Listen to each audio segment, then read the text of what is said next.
வணக்கம் ஃப்ரெண்ட்ஸ். ரெகடிகாசி சீரியல்ல இன்ன எபிசோட்ல என்ன நடக்குதுன்னு பார்க்கலாம் வாங்க.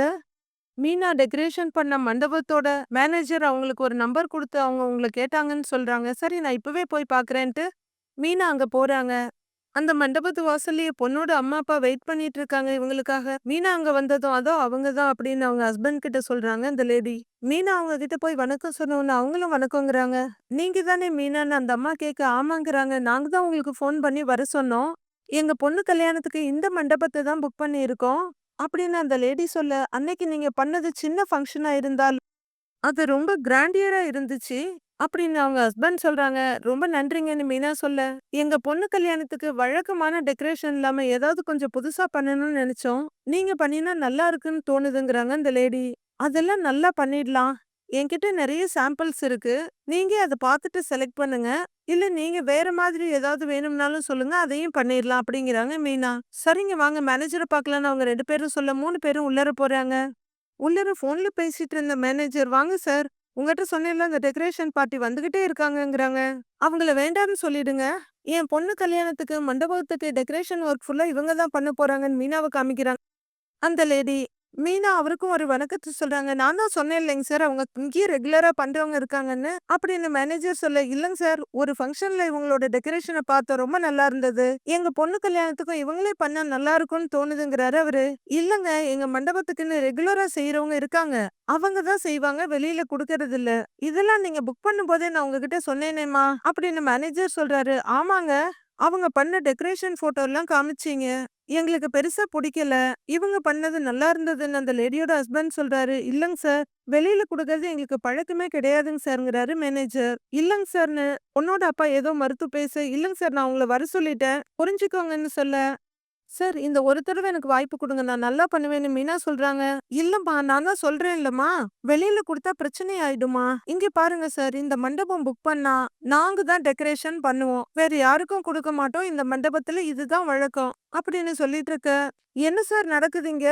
அப்படின்னு கேட்டுக்கிட்டே சிந்தாமணி மேடம் வராங்க. எல்லாரும் அவங்க திரும்பி பார்த்துக்கிட்டு இருக்க. மீனாவ அவங்க முறைச்சிட்டு இருக்காங்க. வணக்கம் மேடம்னு மேனேஜர் சொல்ல, வணக்கம் வணக்கம் அப்படின்னு சொல்லிக்கிட்டே பக்கத்துல வந்து நிக்கிறாங்க. நான் சொன்னவங்க இவங்க தானே. பொண்ணோட அம்மா அப்பாவை காட்ட அவங்களுக்கு வணக்கம் சொல்றாங்க சிந்தாமணி.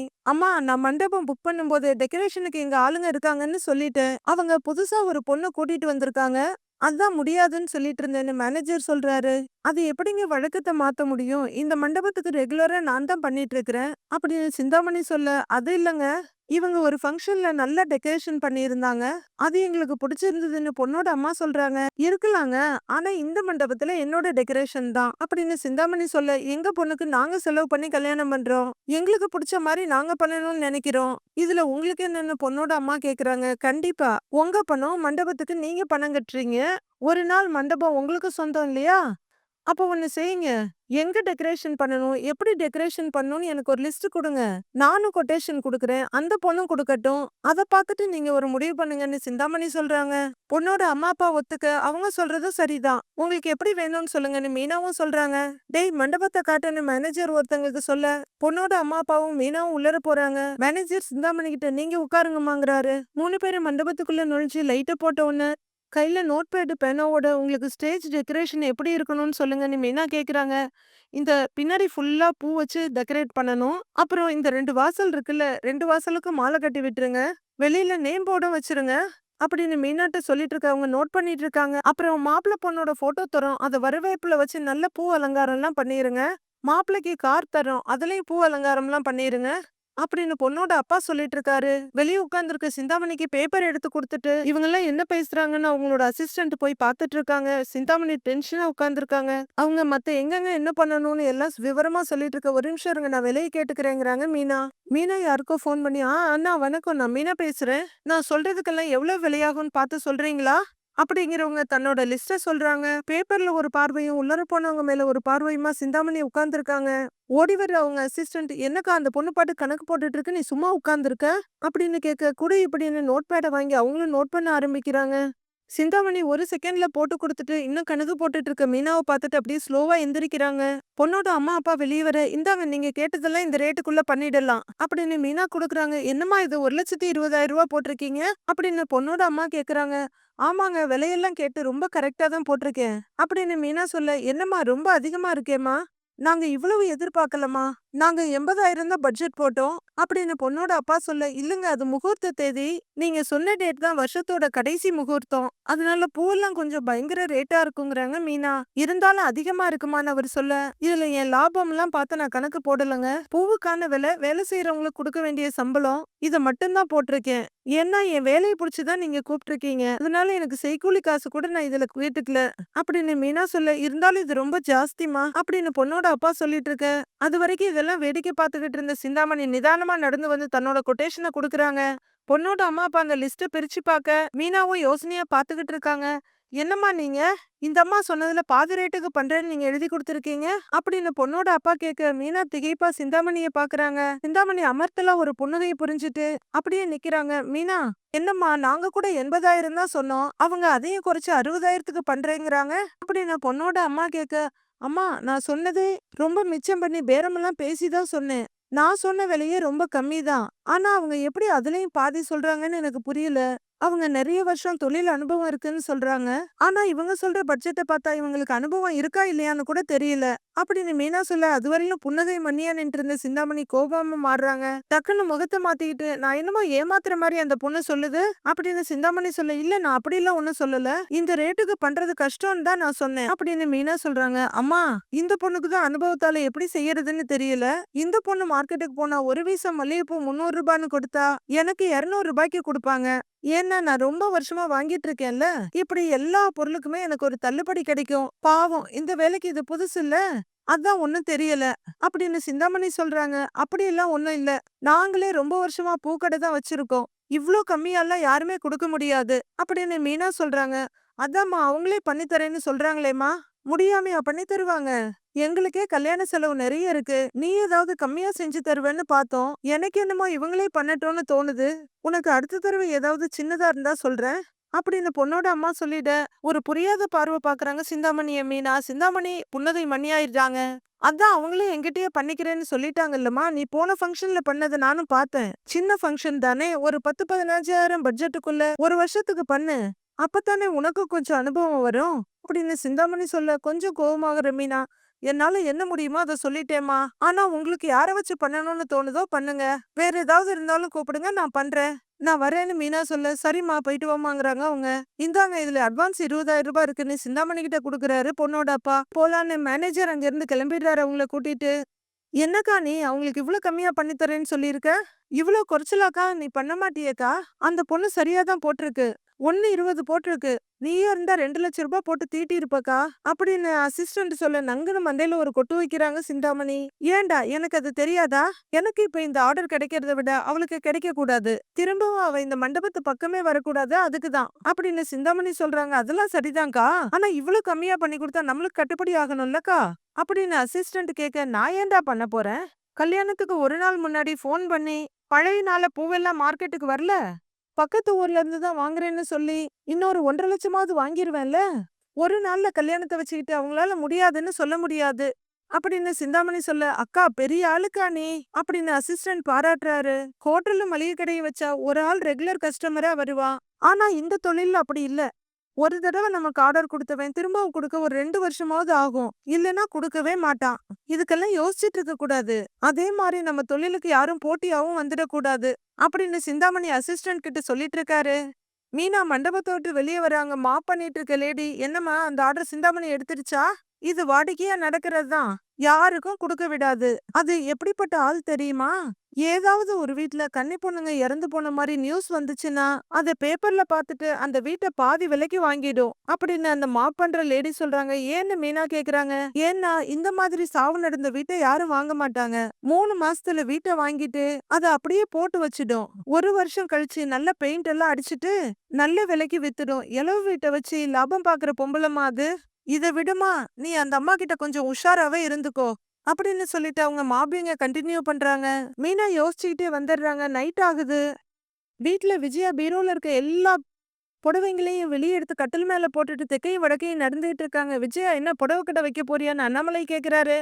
அப்படின்னு யோசிச்சுட்டே விஜயா இருக்காங்க. எல்லா புடவையும் வெளியே எடுத்து போட்டு வச்சிருக்கிற அப்படின்னு அண்ணாமலை கேக்குறாரு. 2 நாளைக்கு போறோம், எந்த புடவைய கட்டுறது எதை கட்டுறதுன்னு ஒண்ணுமே புரியல. உங்கள சொல்லுங்கன்னாலும் எதுவும் சொல்ல மாட்டேங்கிறீங்க. அப்படின்னு விஜயா கேட்க 2 புடவைய காட்டி இதுவா அதுவான்னு கேட்டா சொல்லலாம். இப்படி குவிச்சு வச்சுக்கிட்டு எதுன்னு கேட்டா எத சொல்றது? அப்படிங்கிறாரு அண்ணாமலை. எது நல்லா இருக்குன்னே தெரியலங்க. அப்படின்னு விஜயா சொல்ல எல்லாமே உனக்கு புடிச்சு தானே வாங்கினேன். அப்புறம் என்னன்னு அண்ணாமலை கேட்க நான் கட்டிட்டு போறதுக்கு எந்த புடவை? நான் மறுநாள் கட்டிக்கிறதுக்கு எந்த புடவை?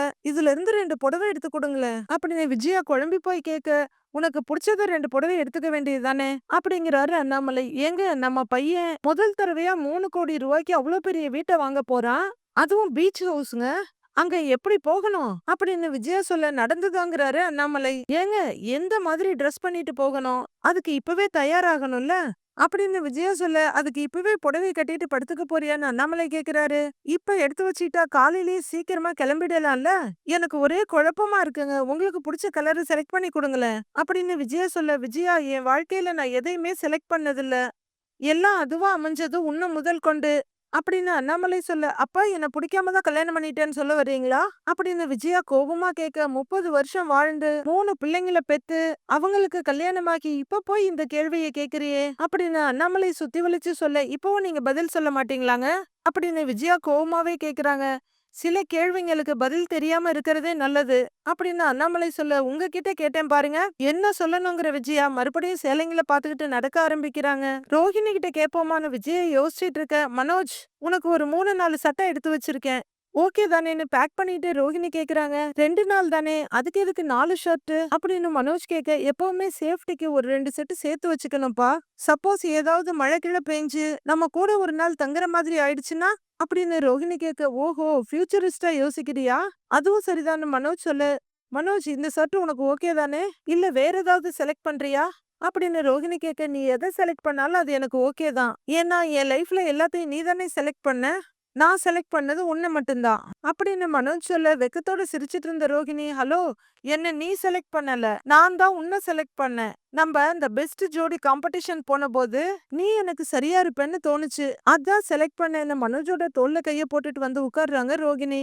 ஓகே சரி அதிர்ஷ்டம் நம்மள தேடி வருதுன்னு சொல்லுவாங்கல்ல அந்த மாதிரி என் லைஃப்ல நீ வந்திருக்க அப்படின்னு சொல்லிக்கிட்டே மனோஜ் மடியில இருந்த லேப்டாப் கீழே வச்சுட்டு ரோகிணிய மடியில படுக்க வச்சுக்கிறாரு.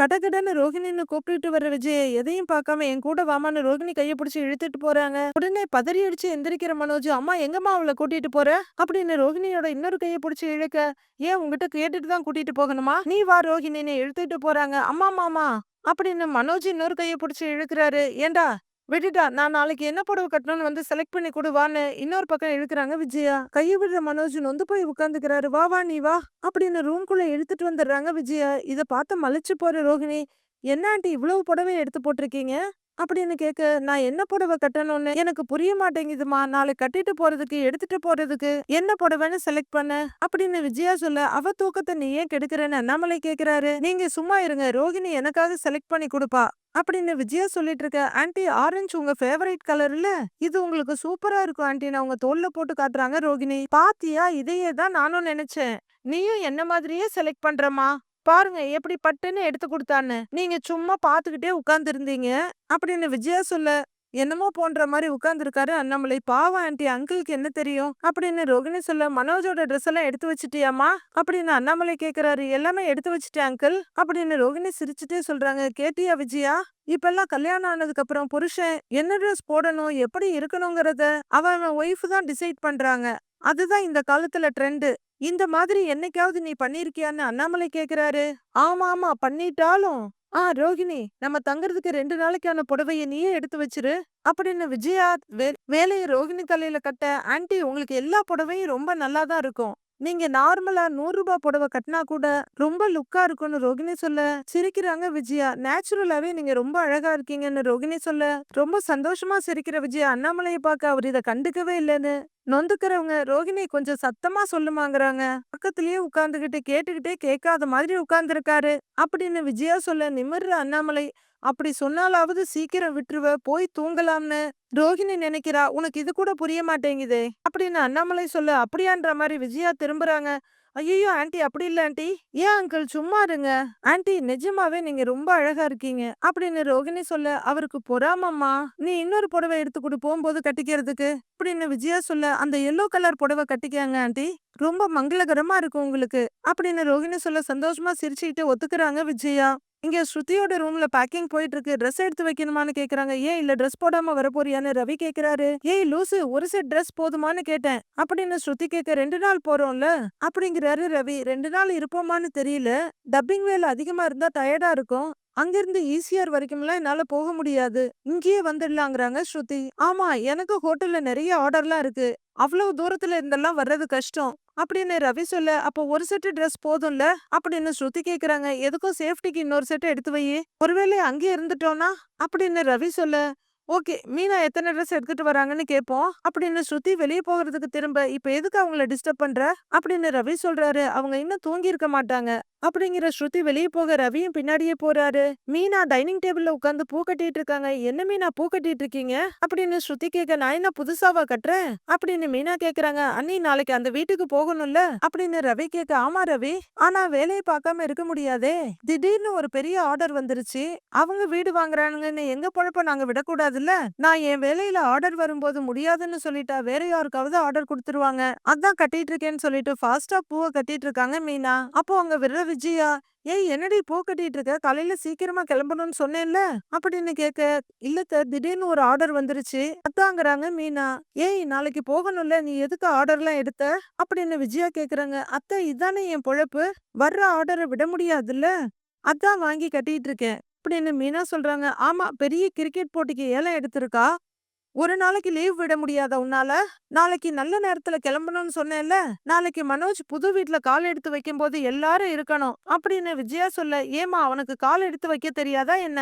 எல்லாரும் தூக்கிட்டு போய் வைக்கணுமா என்ன அப்படின்னு ரவி சொல்றாரு. டேய், அவன் உங்களை எல்லாம் மதிச்சு அந்த வீட்ல தங்கறதுக்கு கூப்பிட்டு இருக்கிறான். நீங்க என்னடானா இப்படி பண்றீங்க அப்படின்னு விஜயா கேட்க, ஆன்ட்டி அவங்க வேலையை தானே அவங்க பாக்குறாங்க அப்படின்னு ஸ்ருதி சொல்றாங்க. விடிய விடிய உட்கார்ந்து கட்டினா காலையில எப்படி கிளம்புறது அப்படின்னு விஜயா கேக்குறாங்க. எப்பவும் வாடிக்கையா வாங்குறவங்க அத்தை, அவசரமா வேணும்னு கேட்டாங்க, அதான் கட்டிட்டு இருக்கேன், போய் கொடுத்துட்டு காலையில வந்துடுறோம் அத்தை அப்படின்னு மீனா சொல்ல, ஐயோ என்னமோ பண்ணி தொலை, பா ரோஹிணி நம்ம போலான்னு கூட நிக்கிற ரோஹிணியை கூட்டிட்டு அங்க இருந்து போயிடுறாங்க விஜயா.